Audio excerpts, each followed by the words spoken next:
শশা, তুলা, ধানি, লাউ সব মিশিয়ে খুব ভালো ভালো দিল। মনির হোসেন ভাই, আপনাকে আমি ধন্যবাদ জ্ঞাপন করছি। আপনি যে কথাটা তুলে ধরেছেন, আপনাকে অসংখ্য ধন্যবাদ। আপনি এই যে কাঁচামাল যেগুলি আসছে, আপনি এগুলি কোথা কোথা থেকে সংগ্রহ করছেন? এগুলো আশেপাশে থেকে, যেমন আমাদের এখানে বেগুনবাড়ি, রানাহাট, নওপাড়া, নাগরুল, সোয়াপাড়া, জিন্দাপুর, ডাঙ্গারহাট, নাগরগঞ্জ, মনির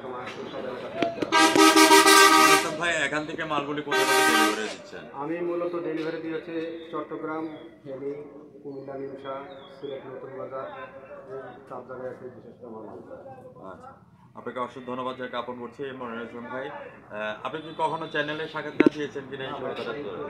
এই প্রথম সাক্ষাৎকার দিচ্ছেন। আপনার কাছে কেমন লাগছে টিভি চ্যানেলে সাক্ষাৎকার দিচ্ছেন? আপনার কাছে কেমন লাগছে? খুব ভালো লাগছে, কারণ আমাদের ব্যবসায়িক প্রতিষ্ঠান হয়তো সর্বোচ্চ প্রচার এবং প্রচার হচ্ছে। কাকার কাছে একটু কথা বলি। কাকা, মনিরুল ইসলাম কাকা সম্পর্কে কিছু কথা তুলে ধরবেন, উনি ব্যবসা হিসেবে কেমন? হ্যাঁ, ঠিক আছে। মনিরুল ভাই আমাদের অনেক দিন ধরে ব্যবসা করে আমাদের সঙ্গে, মোটামুটি ভালো। আমরা এখান থেকে অনেক গাড়ি লোড দিই, বছরে প্রায় 150 গাড়ি লোড দিই। আলহামদুলিল্লাহ, আপনাকে অশেষ ধন্যবাদ মনিরুল ইসলাম ভাই সম্পর্কে যে কথাটা বলেছেন।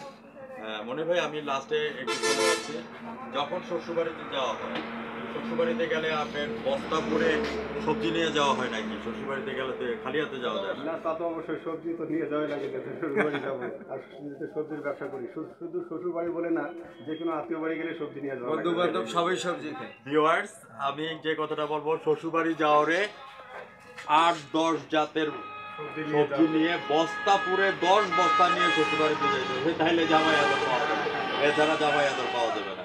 ভিউয়ার্স, মনিরুল ইসলাম ভাই, আপনাকে আমি ধন্যবাদ জ্ঞাপন করছি। ভিউয়ার্স, যারা আমার চ্যানেলের সামনে আছেন, আজ রাত 9টা 15 আমাদের চ্যানেল 99 থেকে আপনার সাক্ষাৎকার দেখে নেবেন, এবং জাতীয় পত্রিকা দৈনিক আছে আলোকিত সভা থেকে আমি সামাজিক